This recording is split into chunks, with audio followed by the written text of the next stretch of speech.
Hello student, কেমন আছো সবাই? মুন্না ইংলিশ কর্নারে তোমাদেরকে স্বাগতম। আসসালামু আলাইকুম। আজকে আমরা আলোচনা করব 45তম বিসিএস এর কোশ্চেনের গ্রামাটিক্যাল পার্টটুকু। আমরা আজকে নিখুঁতভাবে প্রত্যেকটা কোশ্চেন অ্যানালাইসিস করব, যাতে করে তোমাদের কাছে প্রতিটা কোশ্চেন একদম মজাদার ফাটাফাটি হয়ে থাকে। ঠিক আছে, কথা না বাড়িয়ে কোশ্চেনে চলে যাওয়া যাক। প্রথম কোশ্চেন দেখো, she insisted on the living the house. এটা মূলত প্রোনাউনের কোশ্চেন থেকে আসে। আমরা জানি প্রোনাউন পড়তে গেলে আমরা কোশ্চেন পাবো প্রিপজিশনের পর যদি কখনো প্রোনাউন থাকে তখন আমরা অবজেক্টিভ কেস বসাবো। কোন কেস বসাবো বলো? Objective case. তাহলে প্রোনাউনের পর অর্থাৎ প্রিপজিশনের পর প্রোনাউন থাকলে প্রোনাউনের কোন কেস বসবে? অবজেক্টিভ। দ্যাটস ওয়াই আমরা কি বসাইলাম? Him, he, him, his. Objective him, that's why আমরা বসাইলাম কি? হিম। তাহলে রুলটা কি দাঁড়াইলো বলো? প্রিপজিশন এরপর কোন কেস বসবে? Objective case. ঠিক আছে, এরপরে দেখো, the phrase Achilles heel means, বলছে Achilles heel মানে কি? এটা একটা খুবই প্রয়োজনীয় এবং বহুল ব্যবহৃত ফ্রেজ, ইডিয়ম ফ্রেজ থেকে আছে কোশ্চেনটা। Achilles heel মানে হচ্ছে দুর্বল জায়গা। It's my Achilles heel, it's my Achilles heel, এটা আমার দুর্বল জায়গা, so don't hit it. দেখো, he does not adhere to মানে লেগে থাকা। adhere to মানে কি? লেগে থাকা। এটা অ্যাপ্রোপ্রিয়েট প্রিপজিশন থেকে আসে। adhere to মানে লেগে থাকা, এটা বোঝানোর কোনো কিছু নাই। adhere to মানে লেগে থাকা, adhere to মানে লেগে থাকা। এরপরে দেখো, millennium is a period of dash. কত? 1000 বছরের সমষ্টিকে আমরা মিলেনিয়াম বলি। কি বলি? 1000 ইয়ার্স ইকুয়াল 1 মিলেনিয়াম। ঠিক আছে, আমরা পরে কোশ্চেনে চলে যাই। 5 নম্বর, identify the passive form of the following sentence. আমি তোমাদের বলি, মূলত ভয়েস থেকে কোশ্চেন আসে না এমন কোনো এডমিশন টেস্ট নেই, এমন কোনো চাকরির পরীক্ষা নেই। এই ভয়েসের সবথেকে গুরুত্বপূর্ণ জায়গা হচ্ছে হু। এই হু থেকে কোশ্চেন আসে, বারবার আসে। Who has broken his leg. আমরা যদি এটাকে করি, হু থাকলে কি বসে? বাই হুম। আমি একটু বুঝাই দেই, বাই হুম বসে, তাই কি না? এরপর অক্সিলারি ভার্ব কি আছে? ওয়া হ্যাজ, তাহলে হ্যাজ বসাইলাম। এরপরে কি বসাবো? দিস জাগ, জগ বসাইলাম। এরপরে যেহেতু পারফেক্ট টেন্স, এটা পারফেক্ট টেন্সে কি বসে? বিন বসে। তারপরে ভার্বের ভি3 অংশ কোথায় আছে দেখো, খুঁজে বের করো। By whom has the jug been broken? Answer হবে 1। ঠিক আছে, এইভাবে আমরা মূলত করব। ঠিক আছে, পরের কোশ্চেন 6 নম্বর কোশ্চেনে যাই। Identify the correct sentence. নিচের কোন সেন্টেন্সটা কারেক্ট? নিচের কোন সেন্টেন্সটা কারেক্ট? দেখো তো কি বলছে, he speak English like English. আমরা এটা মূলত আর্টিকেলের নিয়ম। কোথা থেকে আসছে? আর্টিকেলের নিয়মে বলা হয়েছে যে জাতির নামের পূর্বে, জাতির নামের পূর্বে দি বসে, কিন্তু ভাষার নামের পূর্বে ক্লোজ বসে। ভাষার নামের পূর্বে ক্লোজ বসে। জাতির নামের পূর্বে দি বসে, ভাষার নামের পূর্বে ক্লোজ বসে। তাহলে এখানে দেখো পুরো সেন্টেন্সটা আমরা একটু পড়ি। He speaks English like English. সে ইংরেজিতে কথা বলে ইংরেজদের মতো। এখানে যেহেতু দি নাই, হবে না। তাহলে he speaks English the English বলছে, তাহলে যেহেতু ভাষা বুঝিয়েছে, ভাষার পূর্বে ক্লোজ বসবে, কোনো আর্টিকেল বসবে না। এখানে ভাষার নামের পূর্বে আর্টিকেল ব্যবহার করছে, এই কারণে ভুল। পরের sentence, he speaks English like the English. দেখো এখানে এটাকে ভাষা বুঝাইছে, এর পূর্বে ক্রস, কোনো আর্টিকেল নেই। এর পূর্বে এটা জাতি বুঝাইছে, এর পূর্বে দি বসাইছে, তার মানে এই আনসারটা সঠিক। আশা করি তোমরা সবাই বুঝতে পারছো। তো 6 নম্বর কোশ্চেন আলোচনা শেষে আমরা 7 নম্বর কোশ্চেনে চলে যাই। তাকে কি বলছে? when one makes a promise one must not go dash on it. তো দেখো, go back on, এই go back on এটা একটা গ্রুপ ভার্ব। মূলত কোনো কিছু প্রতিশ্রুতি ভঙ্গ করা অর্থে ব্যবহৃত হয়। বলছে যখন প্রতিশ্রুতি করা হয়, প্রতিশ্রুতি অবশ্যই মানতে হয়, রক্ষা করতে হয়। এরপরে দেখো, তাহলে go back on হয়, কি হয়? go back on হয়। পরের কোশ্চেন দেখো, I can't put up with him anymore. put up with মানে সহ্য করা, to tolerate। তাহলে put up with কি অর্থে ব্যবহৃত হয়? to tolerate অর্থে ব্যবহৃত হয়। the synonym of altitude, বলছে the synonym of altitude। altitude মানে কি? অ্যালটিটিউডের সিনোনিমটা কি হবে বলো তো? অ্যালটিটিউডের সিনোনিম কোনটা দাঁড়াবে? Height, weight, length, depth. তাহলে অ্যালটিটিউড মানে হচ্ছে উচ্চতা, তাহলে এর সিনোনিম কি হবে? হাইট। ঠিক আছে, এরপরে কোশ্চেনে চলে যাওয়া যাক। This could have what if I dash been more far sighted। দেখো এটা মূলত কন্ডিশনাল সেন্টেন্স। আমরা could have ব্যবহার করি তখন যখন এটা পারফেক্ট টেন্সে হয়ে থাকে। কোন টেন্সে হয়ে থাকে? পারফেক্ট টেন্সে। তাহলে আমরা কি বলতে পারি? if I had been more far sighted this could have worked। তার মানে এটাও পারফেক্ট, ওটাও পারফেক্ট। বুঝছো বিষয়? তাহলে এই জন্য if I had been more far sighted this could have worked। ঠিক আছে, পরের সেন্টেন্স বলছে what may be considered courteous in one culture may be arrogant in another। যেটা একটা সংস্কৃতিতে কার্টিয়াস নম্র মনে হতে পারে কিন্তু অন্য সংস্কৃতিতে সেটাকে অ্যারোগেন্ট রুড মনে হতে পারে। তাহলে এর সিনোনিমটা হয়ে যাবে রুড। আমি ওই ইতিমধ্যে পড়ে ফেলছি, রুড হবে। বুঝছো? বাকিগুলো হওয়ার কোনো চান্স নাই। এরপরে দেখো আইডেন্টিফাই দা ইম্পারেটিভ সেন্টেন্স। নিচে কোন সেন্টেন্সটা imperative? Shut up, shut up, shut up. এটা হচ্ছে ইম্পারেটিভ সেন্টেন্স। বুঝছো বিষয়? বাকিগুলো একটা ইম্পারেটিভ না, কারণ এটা হচ্ছে অ্যাসার্টিভ সেন্টেন্স, এটা অ্যাসার্টিভ, আর এটা হচ্ছে ইন্টারোগেটিভ সেন্টেন্স।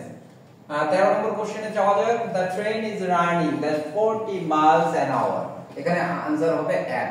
কারণ কি? হার, গতি, মূল্য এগুলো যদি বুঝায় এদের পরে অ্যাট বসে, যেহেতু কত গতিতে যাচ্ছে 40 মাইলস অ্যান আওয়ার। ঠিক আছে, এইজন্য আমরা কি বসাবো? অ্যাট। আশা করি সবাই বুঝতে পারছি। পরের কোশ্চেনে চলে যাওয়া যাক। He divided the money the two children. আমরা জানি যে দুই জনের মধ্যে ভাগাভাগি করে দেওয়া বোঝালে বিটুইন বসে, আর দুইয়ের অধিকের মধ্যে যদি বুঝায় তাহলে এমন বসে। এখানে যেহেতু দুই জনের মধ্যে ভাগ করে দেওয়া বুঝাইছে এই জন্য বিটুইন বসাবো। এখানে দেখো ইন বিটুইন আছে, হওয়ার কোনো প্রশ্নই আসে না। ঠিক আছে, 15 নম্বর question. No one can dash that he is clever. তাহলে নো ওয়ান ক্যান ডিনাই বলছে এটা কেউ অবহেলা করতে বা অস্বীকার করতে পারবে না যে সে চালাক। এটা এমনিতেই বোঝা যাচ্ছে। বলছে choose the right form of verb. The boy dash on the floor yesterday. আমরা কি জানি বলতো? এই যে সেন্টেন্সটা যেহেতু ইয়েস্টারডে আছে, আমাদের প্রথম কাজ রাইট ফর্ম অফ ভার্ব থেকে আসছে, এটা রুল। যেহেতু আমরা প্রথম কাজটা কি জানি? রাইট ফর্ম ভার্বের ক্ষেত্রে টেন্স ফাইন্ড আউট করতে হয়। ইয়েস্টারডে আছে, এই কারণে পাস্ট টেন্স, তাই কি না? আমরা এবার যে জিনিসটা দেখবো পাস্ট টেন্সে আছে কোনটা কোনটা। এটা না, এটা যেহেতু নাই। আবার দেখুন আমরা এই কনফিউজিং কিছু ভার্ব পাই। লাই এর পাস্ট ফর্ম হচ্ছে লাইট, এর পাস্ট পার্টিসিপল লাইট। এই দুটো মিথ্যা কথা বলা অর্থে ব্যবহৃত হয়। ফ্লোরের উপরে তো মিথ্যা কথা বলছে না, ফ্লোরের উপরে শুয়ে থাকার কথা বলছে। তাহলে এই যে লাই এবং লাইট এই দুটো হওয়ার কোনো চান্স নেই। আমরা আরেকটা লাই মানে শুয়ে থাকা বুঝাই, এর পাস্ট ফর্ম হচ্ছে লে, পাস্ট পার্টিসিপল হচ্ছে লেইং। তাহলে এই যে দেখো এটা যেহেতু পাস্ট ইনডিফিনিট টেন্স, আনসার হবে কোনটা? লে। ঠিক আছে, আবার এই লে ডিম পাড়া অর্থে ব্যবহৃত হয়। আবার এর পাস্ট পার্টিসিপল ফর্ম তখন হয় লেট, পাস্ট পার্টিসিপল হচ্ছে লেট। তাহলে आंसर কোনটা হবে? লে। আশা করি সবাই বুঝছো। মিথ্যা বলা অর্থে লাই, এর পাস্ট ফর্ম লাইট, লাইট, লাই, লে, লেইং, লে, লেট, লেট। এরা ডিম পাড়া অর্থে ব্যবহৃত হয়। আমরা এবার আসি 17 নম্বর কোশ্চেনে। বলছে she played on the flute। Passive form কি হবে? প্যাসিভ ফর্ম এটা কি হবে? দেখো আমি তোমাদের একটা রুল পড়াই যে যদি আমরা কখনো দেখি অ্যাকটিভ কোন সেন্টেন্সের মধ্যে গ্রুপ ভার্ব ব্যবহার করা আছে, অর্থাৎ ভার্বের পর অলরেডি প্রিপজিশন আছে, সেটাকে প্যাসিভ করতে গেলে ওই প্রিপজিশনটা বিদ্যমান থাকবে, অক্ষত অবস্থায় থাকবে। তার মানে এটাকে অ্যাকটিভ থেকে প্যাসিভ করতে গেলে আমরা কি করব? সাবজেক্ট এবং অবজেক্ট খুঁজে বের করব।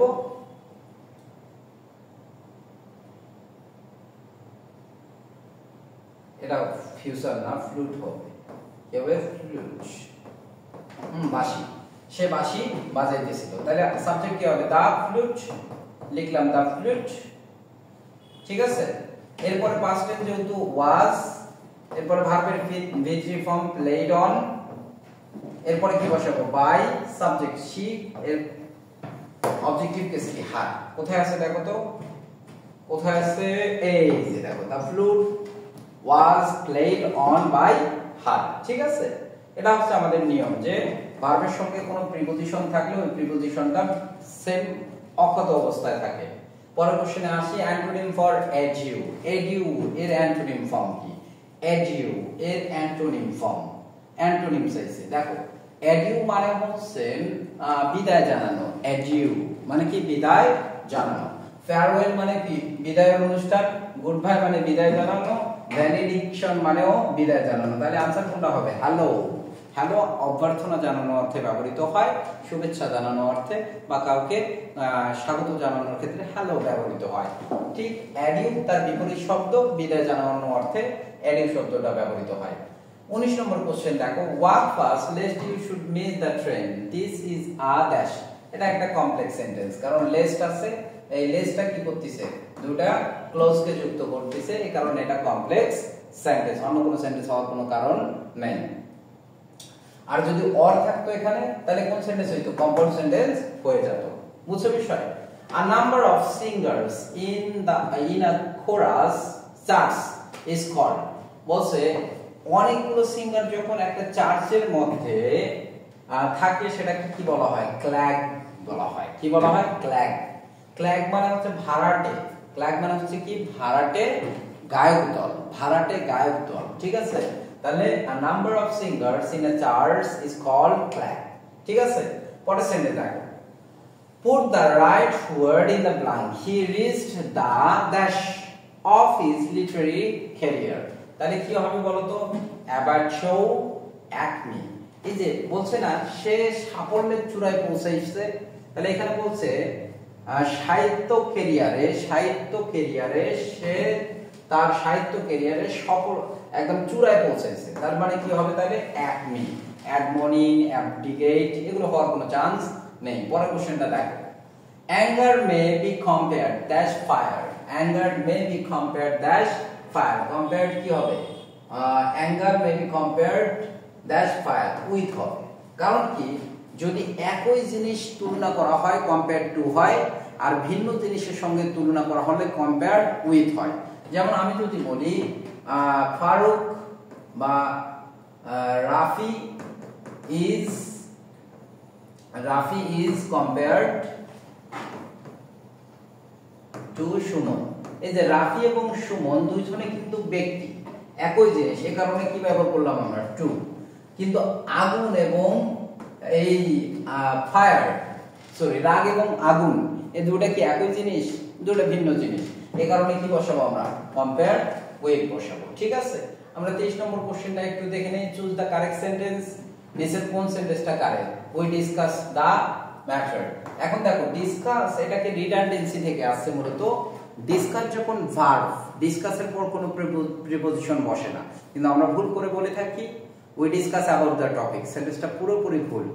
ডিসকাসের পর কোনো প্রিপজিশন বসে না। হ্যাঁ বসে, ডিসকাসের পর প্রিপজিশন বসে। ডিসকাসের নাউন ফর্ম যখন ব্যবহৃত হয় ডিসকাশন অন, এই ডিসকাশন অর্থে ডিসকাশনের পর আমরা প্রিপজিশন হিসেবে অন ব্যবহার করি। যেমন we have a discussion on the topic, we have a discussion. এখানে ডিসকাশন কি? নাউন না? এই ডিসকাশন যখন নাউন হিসেবে আসে এরপর আমরা অন প্রিপজিশনটা ব্যবহার করতে পারবো। ঠিক আছে, পরের কোশ্চেনে যাওয়া যাক। Identify the correctly spell word. নিচের কোন ওয়ার্ডটা কারেক্ট? এম্বারাস এটা ভুল, অকেশন বানান ভুল, ফিনোমেনিয়া। তার মানে নিউমোনিয়াটাকে আমরা পি প্রথমে থাকে, নিউমোনিয়া, তোমরা এভাবে উচ্চারণ করবা নিউমোনিয়া। হ্যাঁ, P pneumonia.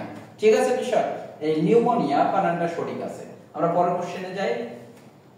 Meteorology is related to. Meteorology বিষয়টা কার সঙ্গে সম্পৃক্ত? মেটিওরোলজি মানে হচ্ছে ওয়েদার ফোরকাস্টিং, মানে ওয়েদার বিষয়ে, আবহাওয়া বিষয়ে যে সংবাদ পাঠ করা হয়, আবহাওয়া বিষয়ে যে আলোচনা করা হয় সেটাকে বলা হয় মেটিওরোলজি। মেটিওরোলজি বুঝছো বিষয়টা? ওয়েদার ফোরকাস্টিং এই ছিল আমাদের 45তম বিসিএস এর কোশ্চেন সলভ অংশ।